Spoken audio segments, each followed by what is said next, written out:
عزیزان و خۆشەویستان هاتمەوە خدمەتان بۆ پێشکەشکردنی ئیدامەی بەرنامەی و خەوتوی تەلەڤیزیۆنی پەرتۆ.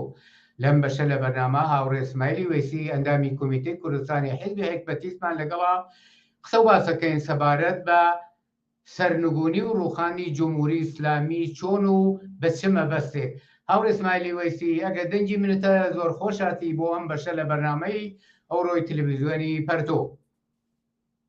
سپاس بۆیەوە ئەوە ڕێزی احترامشت ببینن لەگەڵ تەلەڤیزیۆنی پەرتۆ. فەرموو لە خزمەتان. زۆر سپاس بۆ تۆش. هاوڕێ اسماعیل هەروەکو بۆ خۆدا ئاگاداری کەفوکوڵی مبارزاتی لە ئێرانە لەلایەن خەڵکۆ دژ بە جمهوری ئیسلامی بە حەدی ئالای خۆی گەیشتووە، یعنی بە قەولی معروف لە یەک کەلیمە ئەگە باسی بکەین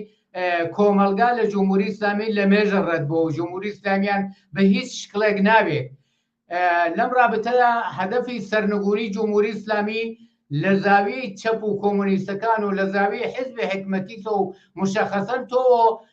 مەبەست لە مبارزەکردن دژ بە جمهوری ئیسلامی سەرنگونی ئینقلابی جمهوری ئیسلامیە. با تەوەجە بەوەیە بینین ئەم جوڵانەوەی سەرنگونیە لە کۆمەلگایە دژ بە جمهوری ئیسلامی وەسیعەن مەترحە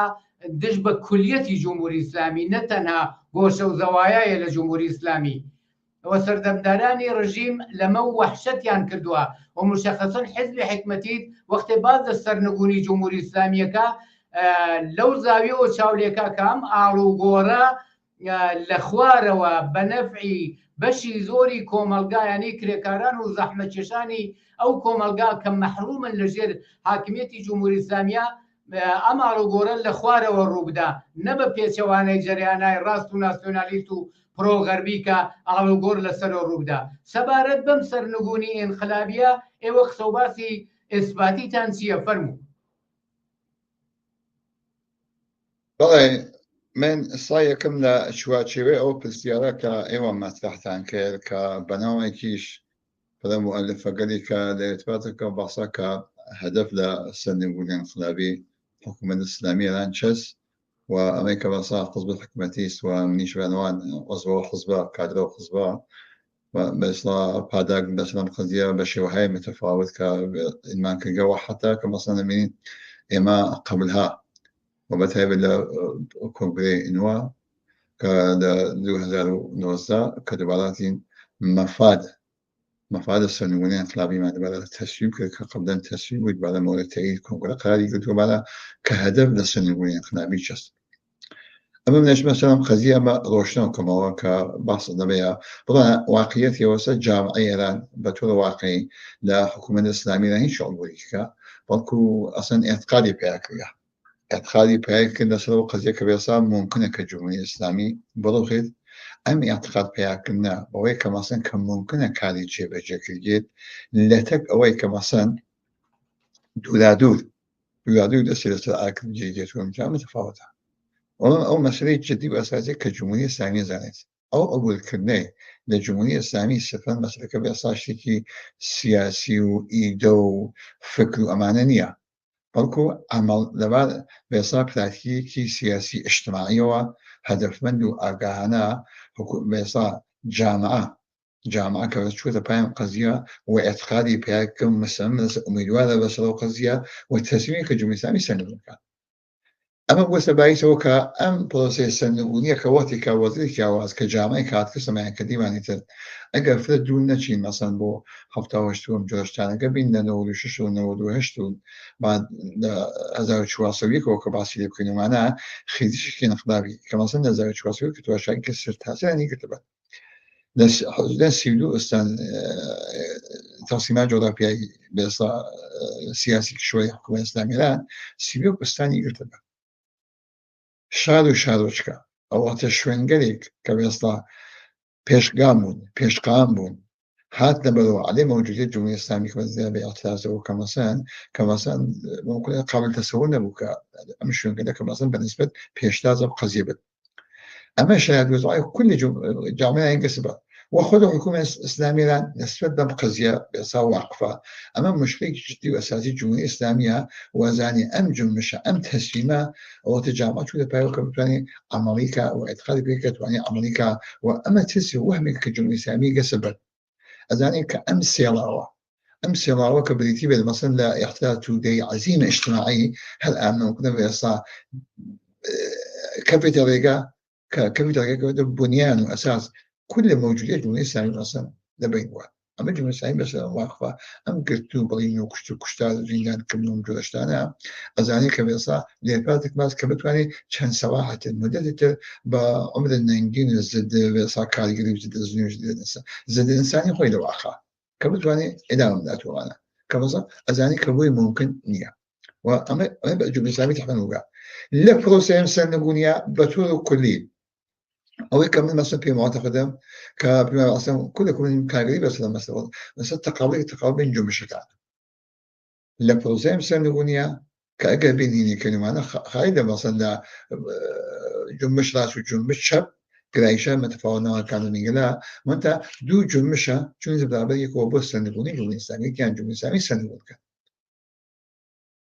وكمان همت يا مسكا تلاشى كان نشر القضية هل كامي كان بأهداف سياسي اجتماعي طبقاتي خويوا جمهورية إسلامي سنقول بيت مثلا بنمونا ك جمش راس بعام ودم تفاهي متفاوت يعني كمناو بيصلا راس الغرب ك لا بيصلا إصلاح طلبان وبس بخود الجمهورية الإسلامية وبقدر تاع إصلاح طلبان وكل تاع قاتل بيصلا مقر رئيس جمهوري إيران هو كما سندتان لباسورا كدانيشكا تابع شيء متفاوت ومش تاني كبشي مثلا بناو ليبرال كان نعمتاوي كمثلا كل بيسا أو بشيء عظيم للسلام داري إيران كبناو شواتي بيسا راسه بروغر أما جو مش واقعي لو جامعة وجود يز كهاتو أساس ما لا يكون أساس نفرتي كما دم إيران بطول عام بطول كلي أو وقتها لموجودية الجمهورية الإسلامية أنا والله من بابام قضية جوا يعني من يكم سواسا أو وزيته الأساس واقعية ديك جنب شبيش لسنا قضية لسنا أو أساس واقعيتها فقر فلاكت نابرابري تنفروشي أو وقتها رحم فروشي كل كانوا خياباني روج بس بربيدان با تنفروشي واعتياد وحاشي نشيني وأم جلشتانا كأقربين اللي يكلي معك مثلا بعض إخواني مثلا حدودا بانتن 25 مليون مردم ایران مثلا حاشیه نشینه بانتن مثلا 30% جمعیت ایران لجیر خط فقر مطلق از دیگه کاتو معنا اما انا کشی ذاك موجوده که جمهوری اسلامی بانی کردن و جواب جمهوری اسلامی چه دستم خزایا کشتن برین زندان کردن و هر کسی وتیه لل باشا معترض بوجا هاد كسب بدو نسبة أو زي أحوالك كما ستراشيكا ويابي توزواني بريقة زيناني كأدامك تحت عناوين متفاوت مختلف الأزيو معنا كما سنة روجتي كأي كأطاعي كده هالكسي كما كاو تبقى محارب يعني بيصاين كثير مختلفين الأزيو أي كشي زي وقت يأخذ يسوق بلادنا في كشتك أما مسألة سا جاء أم تقابل أم دو جمش راسو شاب لجامعة بس نقول جمهورية إسلامية واقعية ليس الأساس أو بدأ رزايتي عمومي أساس اجتماعي كوجود جمش راس تو تلاشكي وسا كبتوانين بل ببرسندن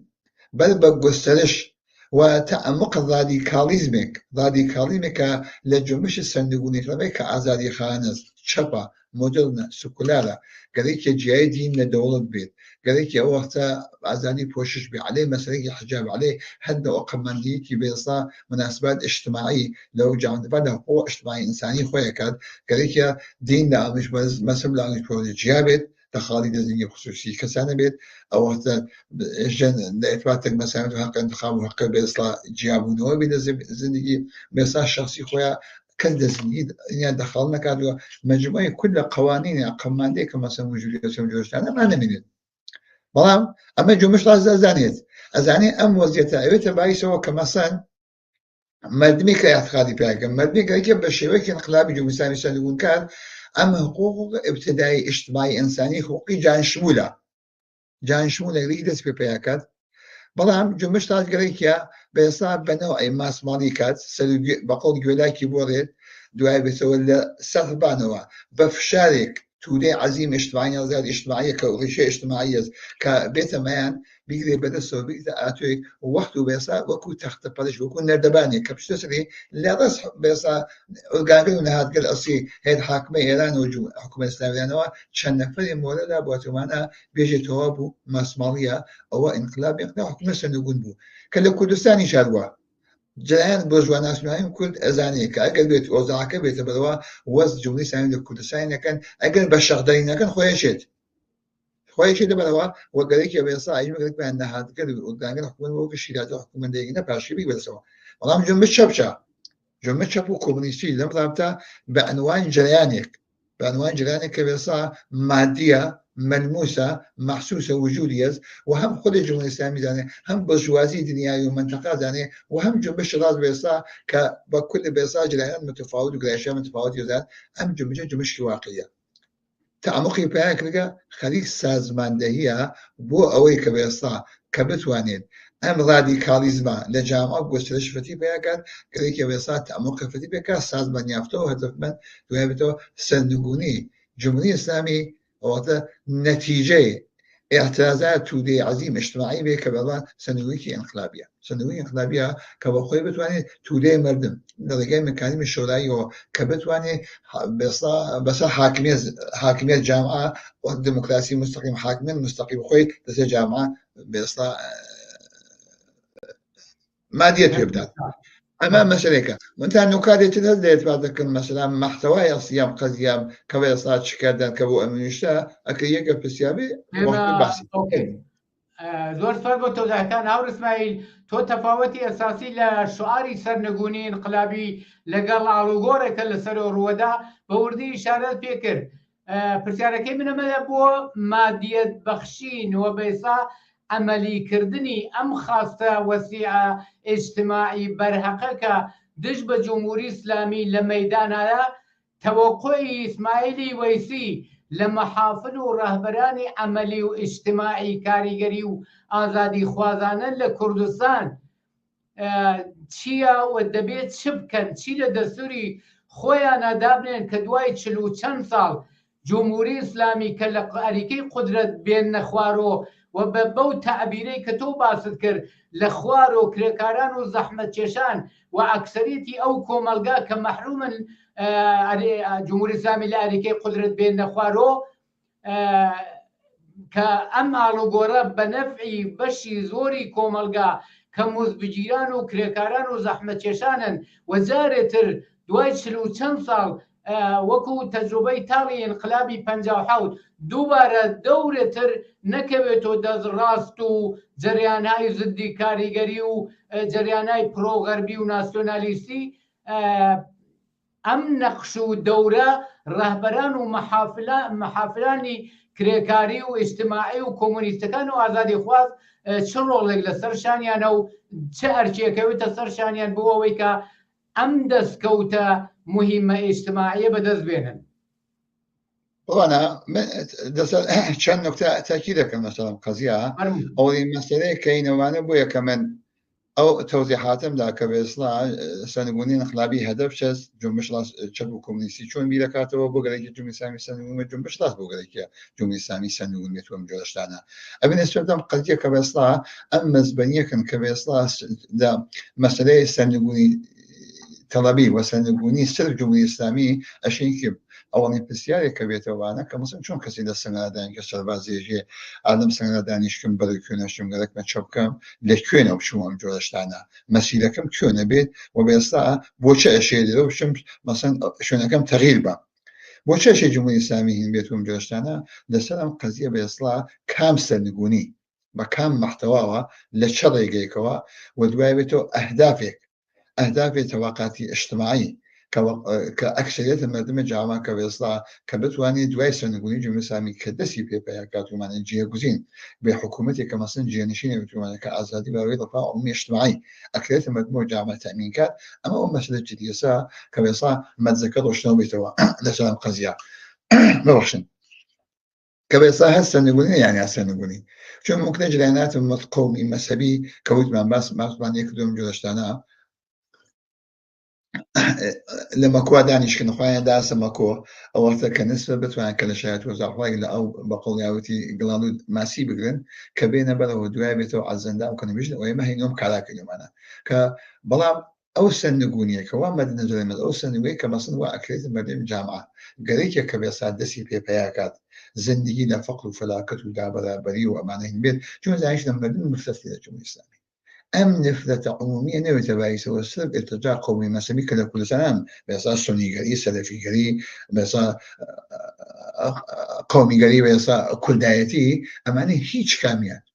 هیچ کامیان خوازیانی که جامعه بی بس آزادی بی برابری بی رفاه بی حقوق اجتماعی انسانی برسکن الانسان سجن داری حقوق اجتماعی انسانی کی بی بناء هروا هیچ کام واننی قالك أنا بقول يا روتي بهالدي كبقول جد وهذا ما جاشي بو استثمار بو سقط كردن بو بحقوق كردن بو تحمل الفقر وفلاكت بو جامعة ويسا ما جينا شيء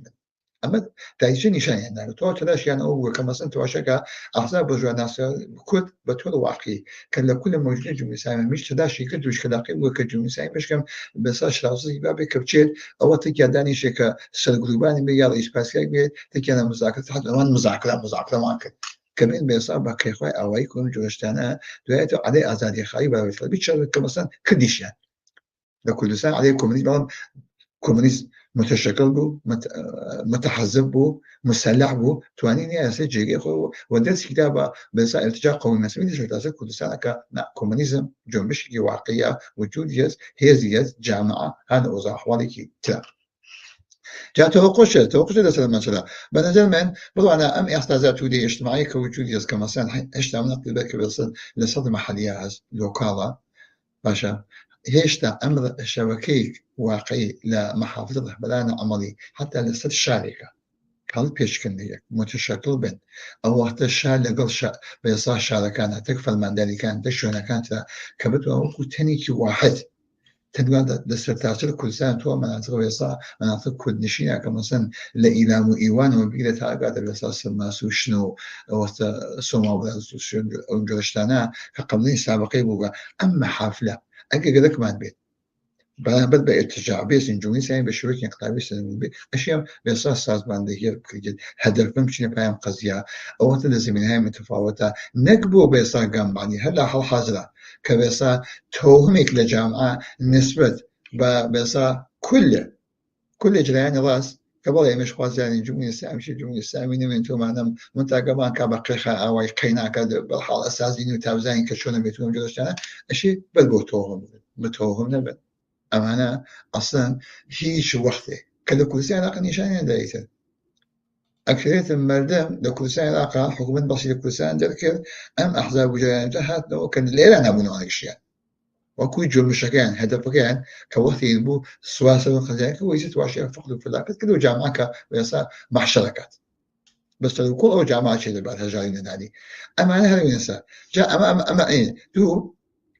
وقتی متشکل بود سازمانی اصلا محل وقتنا زور نماوه دقیقه حد يكثر 2 دقيقة من ماوه اگر هین بیتو معنا الشيء هل ليسو زمینه آمادی و مسلکن که بسا نیروهای مسئله بخواه سازمان بن چون متنسبانه بحرانی عظیمی که لكل خارمانات سیاست مسلح بسوا وأشيء كأمين كين شوفوا كومونيستش أو جريانة غريكي بكبيسا سنقولين انقلابي جمهورية الإسلامية متحققات أزادي برابري ورفاع أمين الجامعة دابين كات وحاكمية المردن رجاي مكاني من شورائي ولا دوار جدوى سنقولين جمهورية الإسلامية كبيسا لجامعة وإدارة جامعة بتواني متحققات وبجرشتانا ظلم وزور ندارين نبوني نمينيت أزادي ورفاع أمين بيت أما تنيا رجاي كأشياء أمسي شوا خالق اللي بشوي وأما توقعك چون ئەوانی شخوایان سازماندا بە شێوەیە متفاوت ئەیکەن ئەمە تەوەقعێکی واقعیە ئەوان گەرەکیان زەدووبەن بێت ئەو وەختە نێڵن جامعە کە نەهایەتەن